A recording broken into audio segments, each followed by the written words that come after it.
Naquele mesmo dia, o primeiro da semana, 2 dos discípulos de Jesus iam para um povoado chamado Emaús, distante 11 quilômetros de Jerusalém.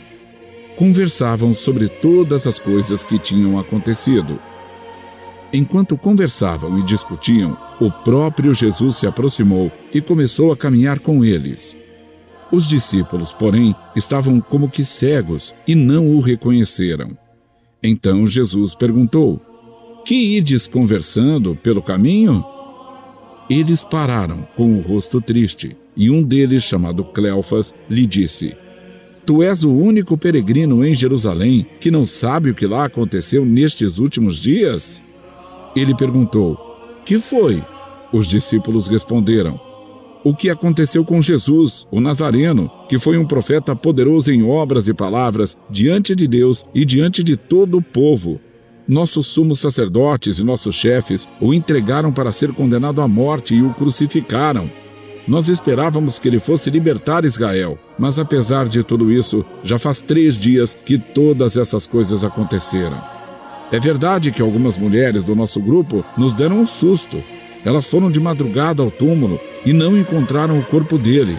Então voltaram, dizendo que tinham visto anjos e que estes afirmaram que Jesus está vivo. Alguns dos nossos foram ao túmulo e encontraram as coisas como as mulheres tinham dito. A ele, porém, ninguém o viu." Então Jesus lhes disse: "Como sois sem inteligência e lentos para crer em tudo o que os profetas falaram? Será que o Cristo não devia sofrer tudo isso para entrar na sua glória?" E, começando por Moisés e passando pelos profetas, explicava aos discípulos todas as passagens da Escritura que falavam a respeito dele. Quando chegaram perto do povoado para onde iam, Jesus fez de conta que ia mais adiante.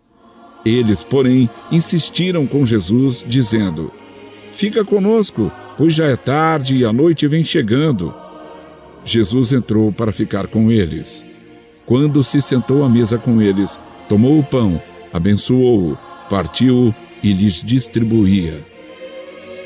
Nisso, os olhos dos discípulos se abriram e eles reconheceram Jesus. Jesus, porém, desapareceu na frente deles. Então um disse ao outro: "Não estava ardendo o nosso coração quando ele nos falava pelo caminho e nos explicava as Escrituras?"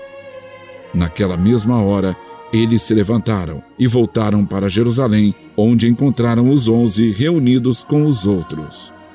E estes confirmaram: "Realmente o Senhor ressuscitou e apareceu a Simão." Então, os 2 contaram o que tinha acontecido no caminho e como tinham reconhecido Jesus ao partir o pão.